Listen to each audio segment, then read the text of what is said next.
Right, hello there ladies and gents, welcome to another video. Today we're going to be working on this PlayStation 3. This has been sent in by a customer because it works absolutely fine, but during Gran Turismo 6, so when the customer's playing Gran Turismo 6, it shuts down with a flashing red light. So it says on the notes from the customer, this PS3 was previously worked on by Sony and had the 90nm GPU replaced with a 65nm. The console turns on and plays most games fine. However, when playing Gran Turismo 6, the console triple beeps and turns off with a flashing red light. The Syscon only has the error codes 1001 and 1002.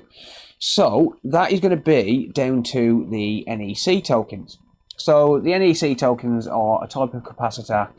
I'm not an engineer, but the TLDR is it's a type of capacitor used by Sony on the PlayStation 3, and they're supposed to have much better performance and much better reliability than normal capacitors. But over time they fail, and obviously these consoles are very, very old now. So yeah, over time they fail, and you end up with either a yellow light of death, green light of death, red light of death, whatever you want to call it, or you just get issues with gameplay. So what we're going to be doing in this video is we're going to be taking the original NEC tokens off, and we're going to be replacing them with a little mod board by Rip Felix. Shout out to Rip Felix, I do recommend checking out his channel. But basically these are little mod boards called a tantalizer, and what you've got on here is you've got three tantalum capacitors, and you've got, well, optional, up to 6 ceramic capacitors as well.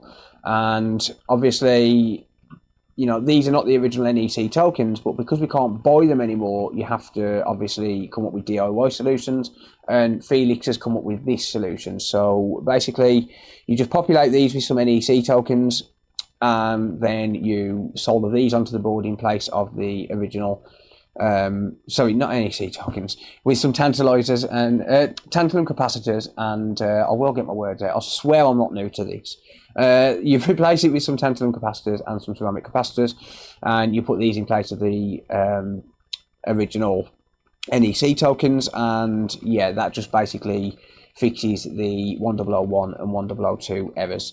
So, with that being said, my name is Dakota, I'm an electronics technician. I mainly work on games consoles, but I do work on other stuff as well. So if that's the sort of stuff you're into, be sure to get subscribed and turn on the bell notifications, and that way you don't miss any future videos. And if you do want to organise a repair, you can get in touch with me at www.dakota.repair. You can either email me to request a quote, or you can just book it in and send it over if you already know the cost. The cost for this, I'm going to be replacing all of the NEC tokens, and the cost for this is going to be £75 plus the return shipping. And yeah, I do like to try and be open and honest about what I'm charging. That's what you'd pay. You'd pay £75 plus the return postage, and that'll get all of the NEC tokens replaced, and it'll also get a service and stuff like that as part of the job. So with that being said, let's get into today's video. Today's video is sponsored by PCBWay. Whether you've got a simple project that requires a quick mod board, or you want to launch your own products to the world, PCBWay can help. With fantastic pricing on multi-layer PCBs, flex ribbons, 3D printing, and even laser cutting solutions, you're sure to find everything you'll need all in one place. Custom PCBs start from just $5 for a 1 to 2 layer board, with a fast 24-hour build time and free shipping on orders over $30. PCBWay also offer aluminium PCBs starting at just $120 per square metre. Check out what PCBWay have to offer by clicking on the top link in the video description or in the top pinned comment, and get your project started today. Thanks again to PCBWay for sponsoring the channel. Now let's get back to the video. So if we just go over to the capture card here, you'll see that this is working, or at least it appears to be working. Don't know what this little screen thing here is on the screen, but yeah, it appears to be working absolutely fine. But when you're playing Gran Turismo 6, like it says in the description, it comes up with error 1001 and 1002 in the Syscon, and it fails. So we're going to be fixing that, hopefully. Okie dokie, so it says here that this has been repasted on the 28th of the 1st, 2025. 1st of the 3rd, 23. Okay, looks like this has got full service history. Yeah, that's It's rather silly, isn't it? Well, hey, who am I to judge? Okay, anyway, let's just get this fully disassembled. Okie dokie, so the first thing we're going to need to do is just remove these NEC tokens. I'm going to remove all 8 of them.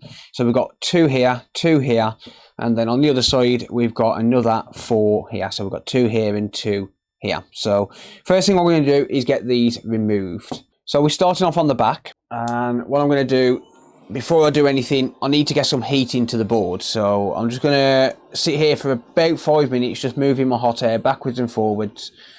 Just get some heat in the general area, because we don't want to go full ham and just get, start trying to remove these NEC tokens immediately. We are right by the CPU and GPU, and we obviously don't want to, cause any further damage. So my hot air right now is set at 200 degrees Celsius, and I'm just going to warm the board up. You could also put it into an oven and warm it up that way. Alright, so I've got some heat in the board. And now I'm just going to basically slice these out just to remove them. I don't really want to use too much hot air. You do have to be careful though not to end up breaking the traces and stuff. But the traces are pretty strong.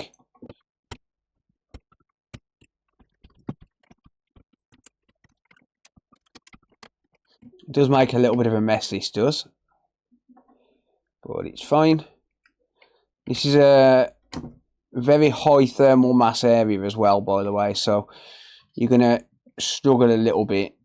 You're not going to be able to do this with, cheap flimsy irons and stuff like that. You're going to need some decent tools for this. This might look destructive, but honestly, it's the safest way.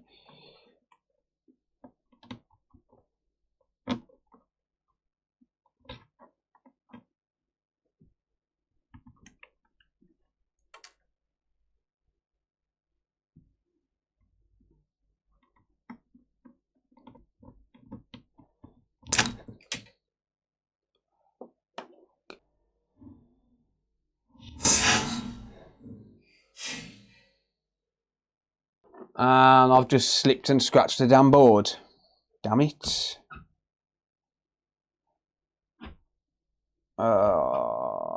Well, okay. I've lost the cap there. Oh, that wasn't good. Okay, I'm going to have to replace those and fix those pins. Not to worry, I'll sort those out. I'll just make sure I didn't damage any GPU lines. I'll say that, as I just said, this is the safest way. Yeah, that doesn't normally happen. Never mind.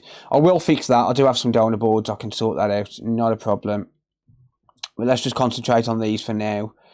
I'll tell you what, I'm going to use hot air to finish that, because that was close. Yes, that looks bad. I know it looks bad, but it's fine, honestly. So let's just use hot air to finish these off.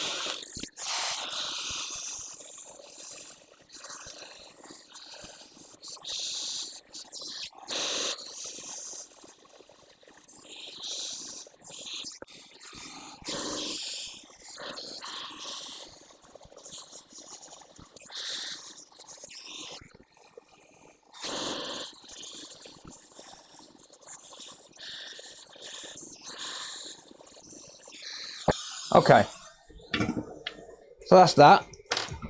I will fix those damaged components that I scratched and knocked off. Just add some flux here.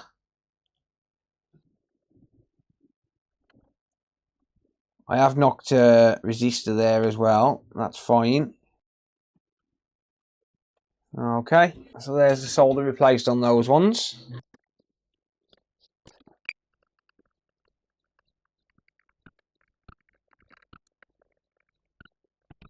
And those ones as well. There we go. Cool. So I do have some tantalizers which are already pre-made, but I do need to populate some of them. So I'm going to need another 3. I've got 5 which are already pre-made, and this is what they look like when they're already done. So basically what we need to do is we need to pop these, well, we need to tin the bottom of them, but we need to pop these on and solder them on. But I also need to tin the bottom. So I'll show you how I do one, and then I'm going to populate a couple, and then I'll probably just fast forward through the rest of it because it is pretty time consuming. So we're going to start off by just tinning this one.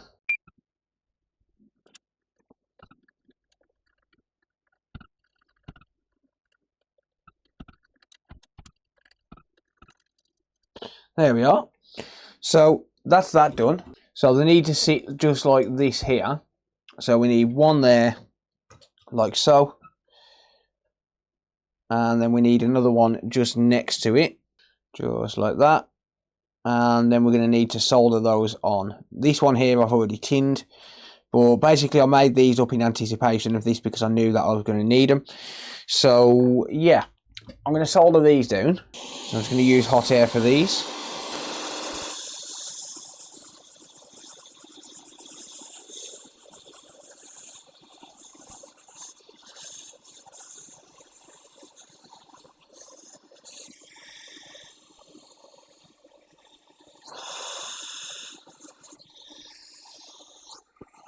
Okay, so there's that. That's all solidified. So we just have to hold it in place just to make sure it's flush to the board. But now what I'll do quickly is just populate one. So if we move this out of the way, I'm going to show you how I populate these. So what you do, the fastest way to do this, just add a bunch of flux all over it. And then we're going to take the soldering iron and some leaded solder. I'm going to take a nice blob of solder on there. And then if we just hold down the PCB, we can just run the iron all the way across it. So every single pad, just run the iron across.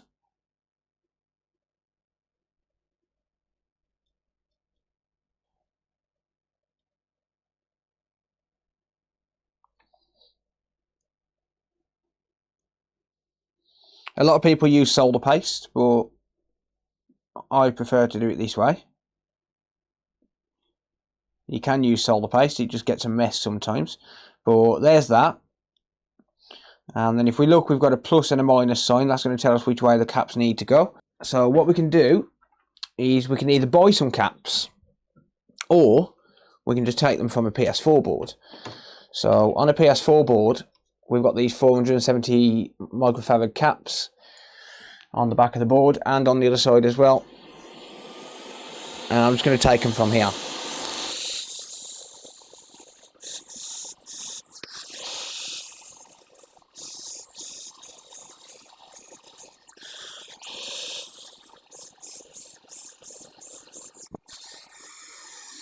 And on the front of the board, just by the MOSFETs.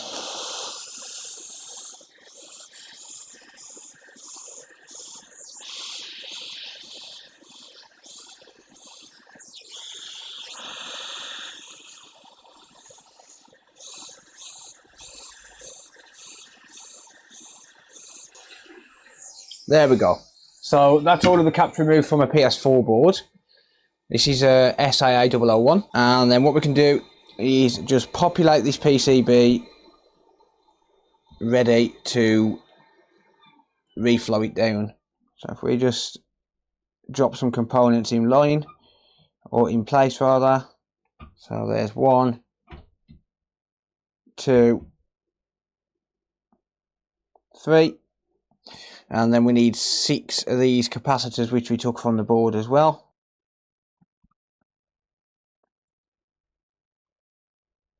And the only reason I'm using these is because I've got an absolute stockpile of donor boards.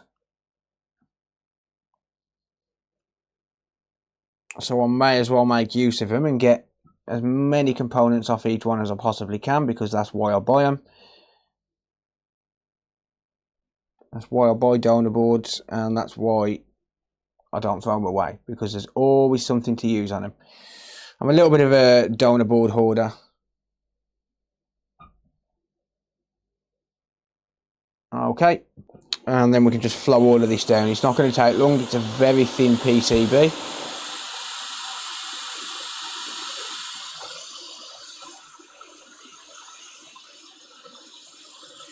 And that'll all just jump into line, look.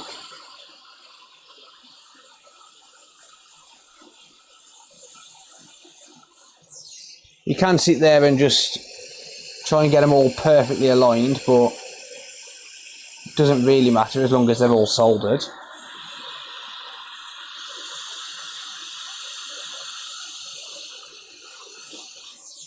There we go. Perfect. So that's that one done. I've got to do another 2 of these, and then I can install the remaining 6 tantalizers onto the PCB, onto the PS3. So there's one, and I'll fast forward through the rest.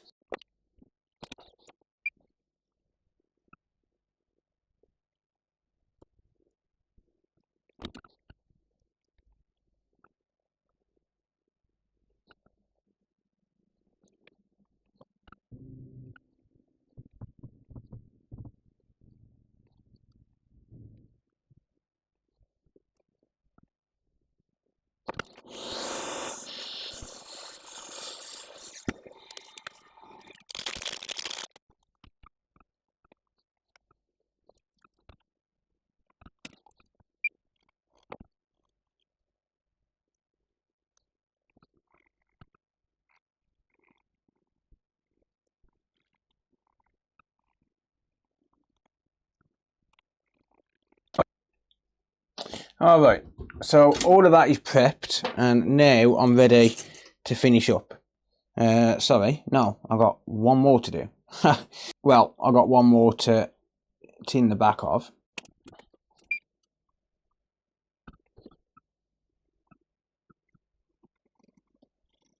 There we are.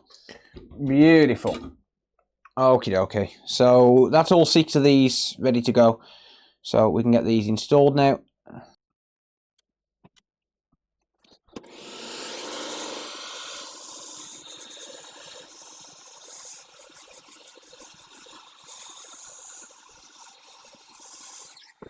It is important to make sure that we wait for these to all cool down before we proceed. There we are. And while this side of the board is warm, just going to flood it with some IPA. I have just realised I need to put that fuse back, or well, resistor rather, not a fuse.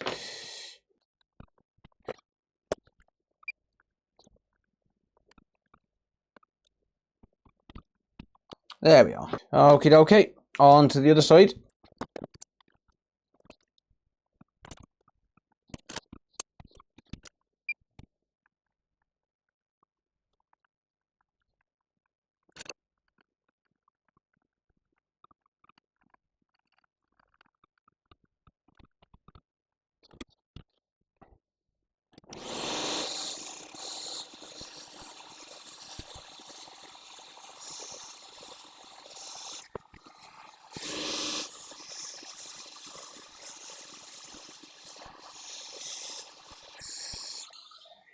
Okay, we are done, I think.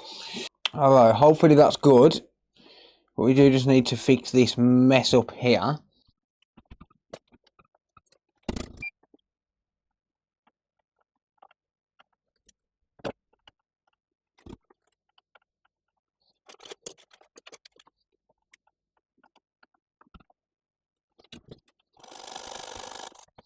Alright, I'm just gonna make sure I didn't chop any wires. I think it was just superficial in terms of the scratch on the board. Obviously, it's not the end of the world when it happens. We do have a damaged cap there, so that's going to need to be replaced. No, it's actually soldered. Yeah, just a little bit of superficial damage there. It's nothing major. It didn't cut into the lines. Very, very lucky, obviously, but yeah, it is what it is. Sometimes these things happen. Okay, I'll grab a donor board so as I can grab some components.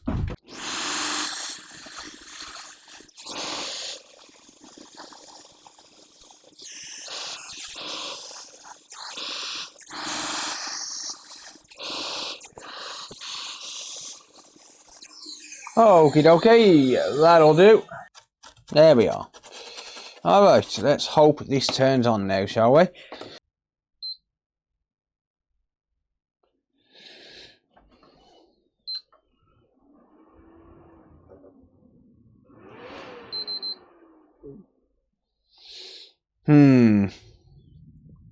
Right, I've got a feeling that we've got a damaged trace somewhere still because it thinks it's overheating.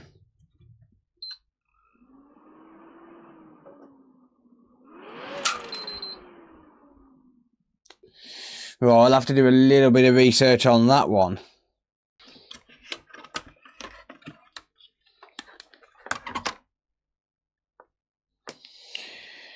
Right, for whatever reason, there's thermal pads there. They do not belong there. That is so annoying.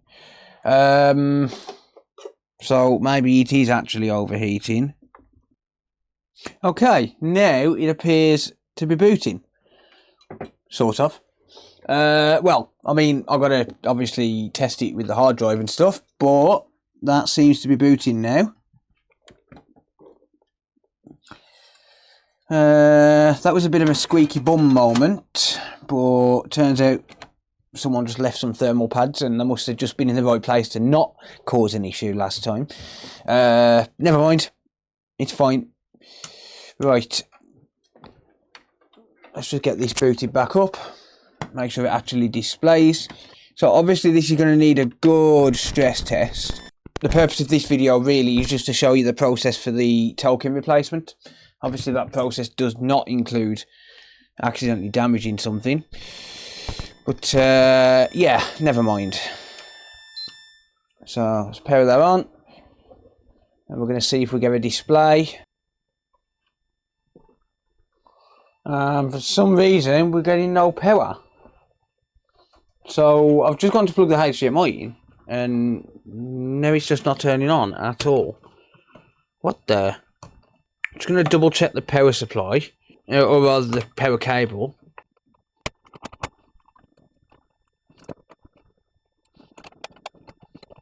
Right, my power cable's working because it's working inside my soldering iron. What's going on? Right, I'm going to have to grab another power supply. Alright, I've got another power supply here. The power supply's died. Wow. As if. Right, so just in case it's gone into protection mode, I'm going to leave it off for a bit. Or at least that power supply anyway. I'll leave that power supply off for a little while and I'll try it again in a minute. But that's just insane. Okay, so now it's turning on.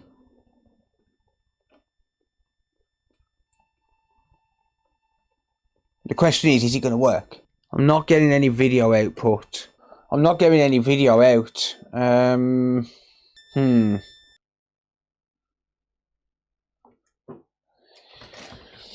Alright, I'm just going to try this this customer's power supply again. I'm trying to figure out why we're getting no display now. So we've basically got a green light of death, right? Which it could be stuck in AV mode, but why would it be, considering it was working fine before?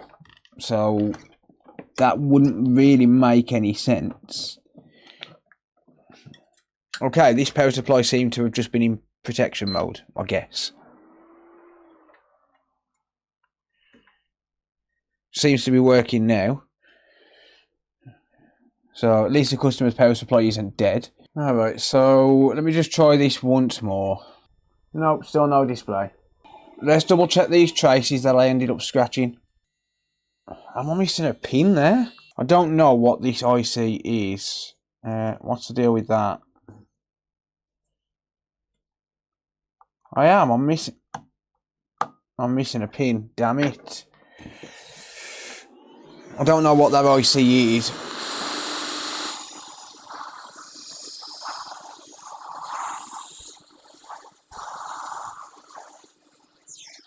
Yep, I'm missing a pin.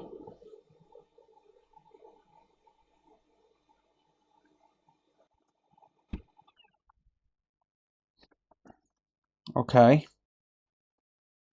I don't know what this is or what it does, but obviously missing a pin isn't good.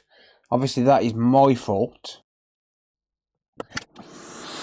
So I didn't see this before.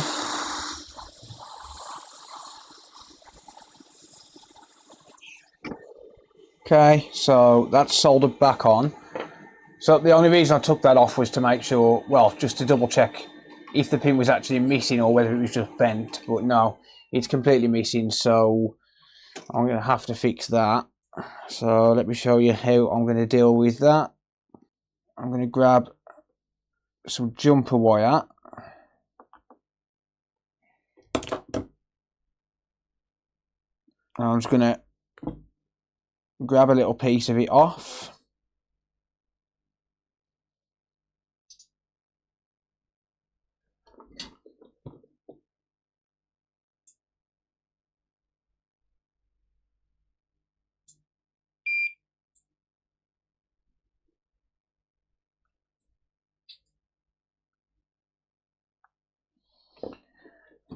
Strip some of the coating back.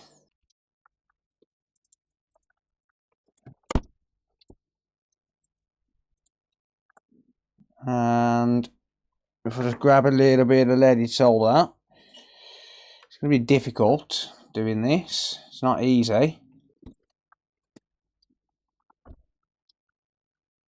I'm just basically soldering it right to the edge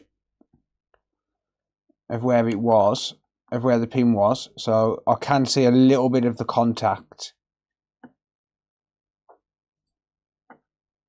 So if there was no contact there, I would have to grind into the chip to actually get to the leg, or to get to the point where it needs to solder to. But I can see a little bit of the contact there.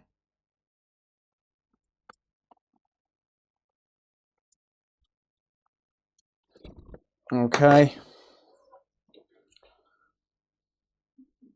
Just got to remove this bridge.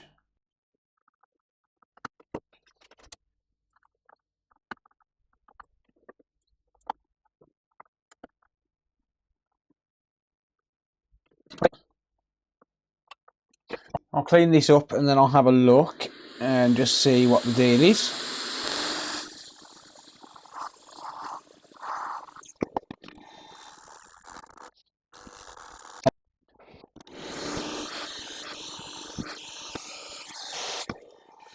Alright, that seems to be soldered fine. We seem to be getting a contact there. Basically what I've done there is just created a new leg. Sort of. I've just basically soldered a wire to the end point of the contact where the leg was, and that should restore the connection, hopefully. Okay, ready to go here. Hey, we've got display back. Whatever that chip was, it was stopping it from turning on.